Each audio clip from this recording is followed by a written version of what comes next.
god climbs down from heaven to kneel at the feet of a wandering ascetic who owns almost nothing. That's not a metaphor. In the Pali Canon, this is a specific story about a specific being, Sakka, king of the Tvetisa. Heaven, ruler of a realm of unimaginable beauty and power, worshipped by lesser gods, living a lifespan longer than we can meaningfully picture. And in this story, Sakka descends from that heaven to sit at the feet of that wandering ascetic, carrying nothing but a robe and an alms bowl, and asks him a question he cannot answer for himself. If you grew up with a Western idea of God, all-powerful, eternal, the one who sits at the top, a God who needs something from a human, should not make sense.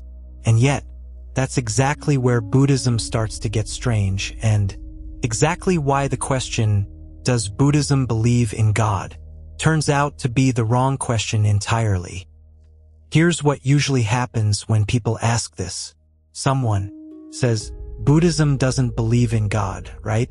And someone else says, well, actually, there are gods in Buddhism, dozens of them. And now both people think the other is wrong. They're not. They're both describing something real. The confusion isn't about the facts. It's about what the word God is even doing in the sentence. In the Western theological traditions most of us grew up around, God is usually a specific kind of thing. The omnipotent, creator, eternal and unchanging, the origin of the universe. And its final judge, the one being that everything else depends on and answers to. Faith in that being, devotion to that being, is the center of the religion. Buddhism was never built around that question. Not because it took a side and said no, because it asked a completely different question from the start, and Sakka's visit to the Buddha is where you can watch that difference happen in real time. According to the Sakkapanha Sutta, Sakka arrives troubled. He rules a heaven of extraordinary splendor, and it isn't enough. Even the gods in this account still quarrel. Even paradise has friction in it. Sakka wants to know why do beings who want peace keep creating conflict even in a realm built for bliss? The Buddha doesn't defer to him as a king. He doesn't worship him as a god. He answers him the way he'd answer anyone, by tracing the conflict back through envy and envy back through craving and craving back through the way perception itself gets built. Sakka listens to a mortal explain his own heaven to him, and by the end of the exchange, the text says, he understands something he didn't understand on his throne. This is the whole shape of the answer right here before we even get to doctrine. In Buddhism, gods are not absent. Devas exist in Buddhist cosmology, beings of vast power and beauty in realms like Sakka's Tvetisa heaven who accumulated the merit to be reborn there. But they are not creators. They are not the origin of the universe or its final judge. They are, like Sakka, still inside the same system.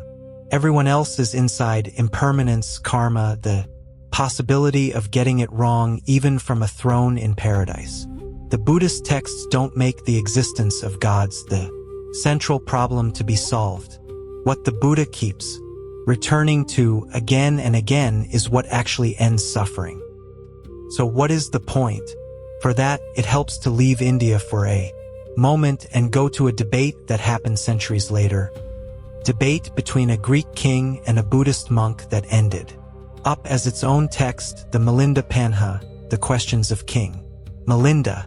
Milinda was Menander, a Greco-Bactrian king ruling in what's now Pakistan and Afghanistan, portrayed in the text as a ruler trained in the intellectual world of the Hellenistic era, pressing Nagasena hard on questions of causation, identity, and existence.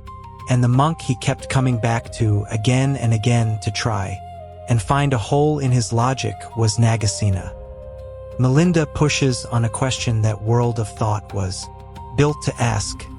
If nothing created the universe, if there's no single uncaused cause standing behind everything, then how? Does anything happen at all? Doesn't causation need somewhere to start?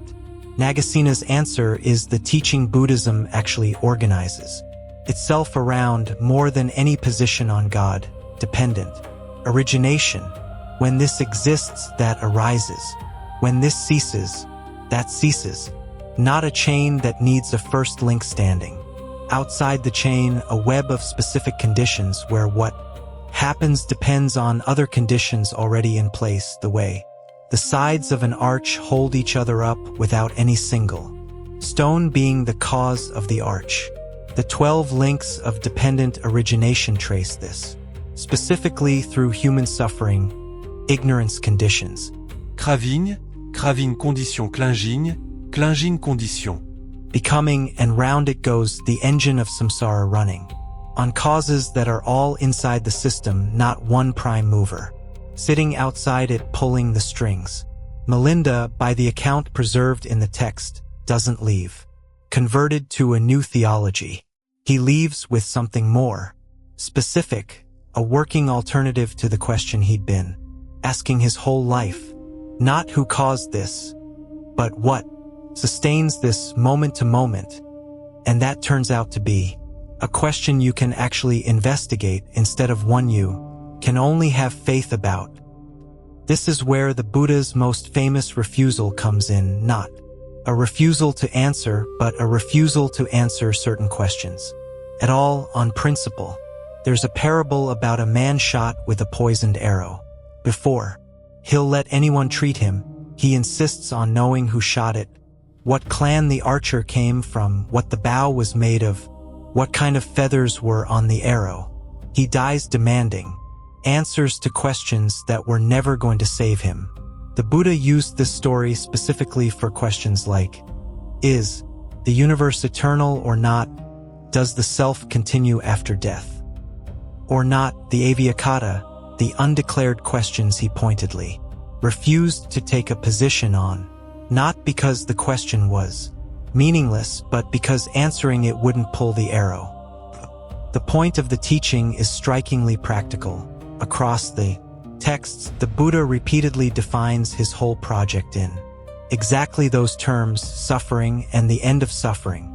By this logic, questions about a single creator God sitting behind existence can start to look like they belong in the same category in this framework, not denied, not affirmed, but set aside as the wrong question to be asking while the arrow is still in you.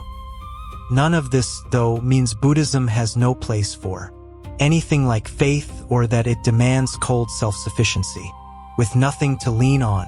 There is faith in Buddhism, Sada, but it's aimed differently, not at a being who will save you if you believe hard enough, but at the Dharma, the teaching, the Sangha, the community walking the same path, and the Buddha himself, not as a god to be worshipped, but as someone who's recorded as having said near the end of his life, be your own island, be your own refuge.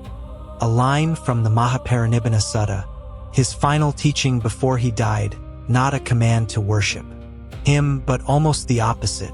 In modern language, you could hear it as a warning against outsourcing your liberation to anyone else, even the Buddha, and that self-reliance isn't presented as arrogance. Presented as the only kind of freedom. This path is actually interested in a freedom you have to walk into yourself. The Dhammapada returns to the same point again and again. It is by one's own effort that one is corrupted, and by one's own effort that one is purified. No one can purify another from outside. None of this stayed frozen in the 5th century BCE either.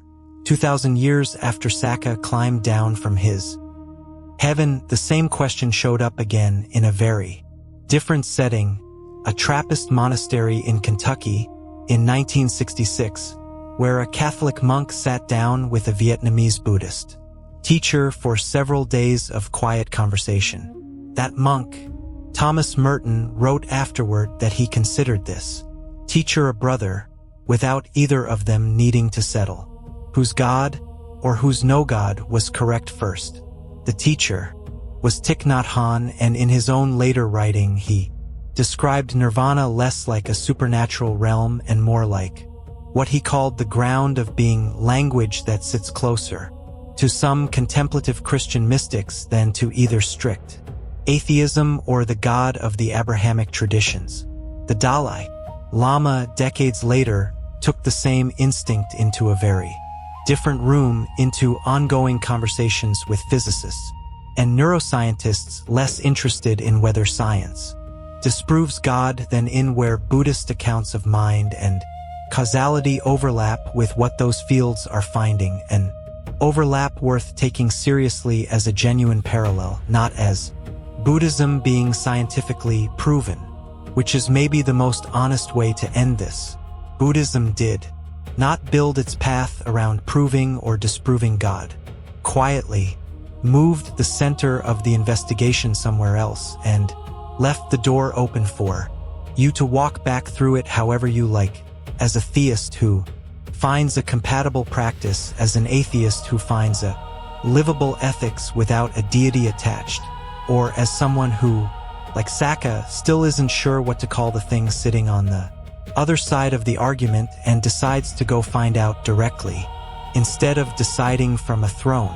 Sakka went back to his heaven after that conversation. The texts don't say whether the arguments in paradise stopped. Maybe that was never really the point either. What is it you've been assuming has to be settled? God, no. God, before you could even start asking your own version of Sakka's question? Sit with that for a moment before you go.